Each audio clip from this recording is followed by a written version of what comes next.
বিসমিল্লাহির রহমানির রহিম। আসসালামু আলাইকুম। সবাই কেমন আছেন? আশা করি ভালো আছেন। আলহামদুলিল্লাহ আমি অনেক ভালো আছি। কাছে এবং দূরে দেশ বিদেশ যে যেখান থেকে আমার ভিডিও দেখছেন প্লিজ একটা লাইক দিয়ে দেখা শুরু করবেন। আর যারা যারা আমার চ্যানেলে নতুন প্লিজ আমার চ্যানেলটি সাবস্ক্রাইব করে রাখবেন। তো আজকে আমি আপনাদেরকে একটা কথা শেয়ার করি। আমার অসুস্থতা আর কি কমে গেছে অনেকটাই। আমার গলাটাও অনেকটা ভালো হয়ে গেছে আলহামদুলিল্লাহ, সবার দোয়া ও ভালোবাসায়। তো একটাই উসিয়ালা, কারণ এক গ্লাস জল খেয়ে কীভাবে আমি সুস্থ হলাম সব সব কিছু কিন্তু এই ভিডিওতে শেয়ার করব। তো দেখতে পাচ্ছেন সকালের চা খেলাম। তো এই বিস্কুটগুলো আমার দেবর এসেছে চেন্নাই থেকে আর কি, অনেক কিছু নিয়ে এসেছিলেন, আঙ্গুর, আপেল, তারপর আম। ওইটা আমি আর ভিডিও করি নাই, কারণ আমি মানুষের তেমন একটা প্রবলেম হলেও হতে পারে, এই জন্য আমি মানুষের তেমন কিছু ভিডিও করি না। আমি আমার যা কাজ করি, কি করি না করি, এইটাই বেশি আর কি ভিডিও করি। তো দেখতে পাচ্ছেন আমি চা খাচ্ছি, আর এদিকে দেখুন বৃষ্টির কি একটা অবস্থা। বৃষ্টি কিন্তু থামছেই না আমাদের আসামে আর কি। এত বৃষ্টি হচ্ছে কেন জানি না। আমাদের শুনেছি আর কি, নিউজে শুনেছি করিমগঞ্জে নাকি পুরা এলাকা জুড়ে বৃষ্টি, স্কুল সব বন্ধ, তারপর ঘরবাড়ি ডুবে গেছে। তো মানুষগুলা বড় অসহায় আছে মনে হয়। আর দেখুন এইদিকে আমার বাগানের অবস্থা, বৃষ্টির কারণে তো কাজ করা যাচ্ছে না। আর মরিচ গাছে মনে হয় আর কি কি একটা পোকা এসেছে, ওই মরিচ গাছে আর কি পাতা কুকড়া হয়ে যাচ্ছে। তো ভাবছি ঔষধ দিব, কিভাবে দিব বুঝতে পারছি না, যে এত বৃষ্টির মধ্যে তো ঔষধ দিলে ওইটা আর থাকবে না। তো দেখুন একটা মরিচের প্রয়োজন ছিল, তাই একটা নিয়ে নিলাম, আর দুইটা লঙ্কা নিয়ে নিব। তো আমি ভয়েস দিছি, আমার ছেলে আমার সাথে আমাকে ডিস্টার্ব দিচ্ছে, সে ভয়েস দেওয়ার ট্রাই করছে। তো উনি আর কি সব সময় বলেছি তো আপনাদেরকে আমার পিছনে আটার মতো লেগে থাকে। আর আজকে একটা আর কি দুঃখের সহিত বলতে হচ্ছে, আমার বোনের শাশুড়ি মারা গেছে। তো বোনের বলতে আমার মামাতো বোনের শাশুড়ি মারা গেছে। আমি যেতে পারিনি, অসুস্থতা, তারপর আমার ঘরে অনেক কাজ, এই জন্য আর কি আমি যেতে পারিনি। আর যাবই বা কীভাবে, আপনাদের ভাইয়াও বাড়িতে নেই। আর শুনেছি বেশিক্ষণ আর কি রাখা হয়নি, মাটি দিয়ে দিছে, এই জন্য আর গেলাম না। তো দোয়া করি আল্লাহ যেন ওকে আর কি বেহেশত নসিব করুন। তো দেখুন আমি কিন্তু আজকে রান্না করব আলু। তো দেখতে পাচ্ছেন আলুগুলা কেটে কেটে রেডি করেছি।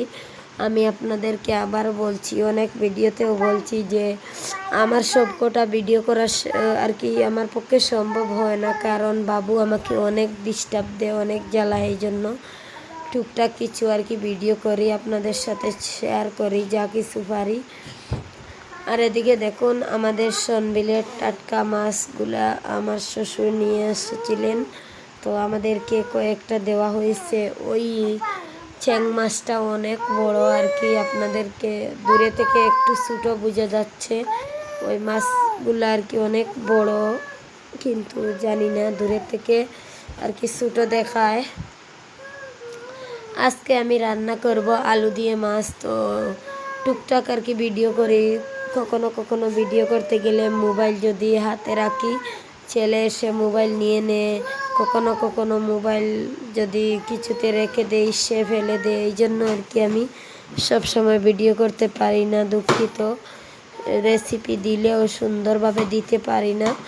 তারপরও বলছি আপনাদের যদি ভালো লাগে আমার ভিডিওর কোনো একটা অংশ, প্লিজ একটা লাইক দিয়ে কন্টিনিউ করবেন। আর দেখুন ছেলের জন্য প্রথমে এটা মরিচ ছাড়া ভাজি করলাম, তারপর সবকটা ভাজি করব মরিচ দিয়ে, আলু দিয়ে, আর আজকে মাছ দিয়ে রান্না হবে। তো 2-3 দিন ধরে আর কি, 2-3 দিন বললে কম হবে, আরও বেশি 6-7 দিন ধরে আমি রান্না বান্নার কাজে তেমন একটা মনোযোগ নেই, কারণ একদিকে অসুস্থ আর অন্যদিকে বড় একটা কাজ আমাকে ভাসিয়ে দিয়েছে। এই জন্য আর কি আমি ওই রান্নাবান্নার কাজে তেমন মনোযোগী হতে পারছি না। আর ঈদের আগে তো অনেক ঝামেলাও আছে, তো ঈদ তো প্রায় চলে এসেছে, কিন্তু ঈদের এখনও আর কি কাজকর্ম অনেক বাকি আছে, ওইটাতে আরও অনেক দিন লাগবে। কারণ আমি একদিকে অসুস্থ আর অন্যদিকে কাজ করতে তেমন একটা ভালো লাগে না, আগের মতো আর কাজ করতে ইচ্ছে করি না, জানি না কেন। তো দেখুন আজকে আলুতে একটু ঝোল দিয়ে দিলাম, কারণ আমি যখন আর কি সবজি রান্না করি আমার ছেলে মেয়ে বলে ঝোল দাও ঝোল দাও, কিন্তু আমি ঝোল দিলে সবজি তেমন খেতে পারি না, আর আলু ওরা পছন্দ করে, এই জন্য আলুতে বেশি জল দিয়ে রেখেছি। আর এদিকে দেখুন ছেলেরা বসে বসে পড়াশোনা করছে দিনের বেলা। তো দেখুন ঘরে বাইকটা রাখা, চড়ার মতো মানুষ নেই, তারপরেও একজন আছে, অনেক বড় একজন ড্রাইভার, ওর লাইসেন্সও মনে হয়।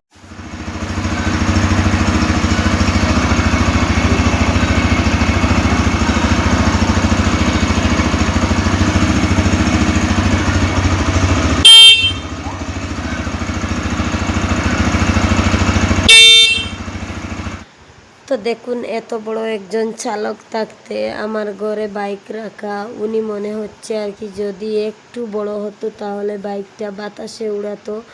ওর সাহস দেখে আমি মাঝে মধ্যে অবাক হয়ে যাই, কি যে একটা সাহস করে সে। সে কখনো কখনো চাবি নিয়ে বাইকে উঠে স্টার্ট দিতে চায়, যে কোনো চাবি আর কি, বাইকের চাবি তো আমি সামলিয়ে রেখেছি তার জন্য।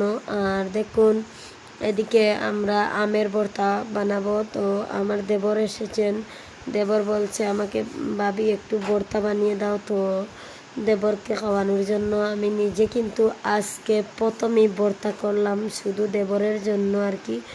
উনি বলেছে যেহেতু না করা তো যাবে না, এই জন্য আমি নিজে ভর্তা করছি, না হয় আমি আর কি এই বছরে আজকে প্রথম আমার ভর্তা খাওয়া। খেয়েছি অনেকবার, কিন্তু আর কি আমার শাশুড়ি মেয়েকে দিয়েছে, আজকে আমি প্রথম নিজের হাতে ভর্তা বানালাম, তো অনেক টেস্ট হয়েছিল, খেয়ে দেখেছি। আর এদিকে দেখুন আমার মেয়ে বসে বসে আমি ভর্তা করছি, মেয়ে কিন্তু বরবটি কাটতে লাগছে, বিকেলে রান্না করব আর কি ওইটা। আজকে সকালে তো আলু রান্না করেছি, ওইটা আর লাগবে না, তো ওইটা কেটে কেটে রাখা হচ্ছে আর কি, বিকেলে রান্না করব। তো আজকের মতো এখানে শেষ করলাম, ভালো থাকবেন সুস্থ থাকবেন, আল্লাহ হাফিজ, আসসালামু আলাইকুম সবাইকে।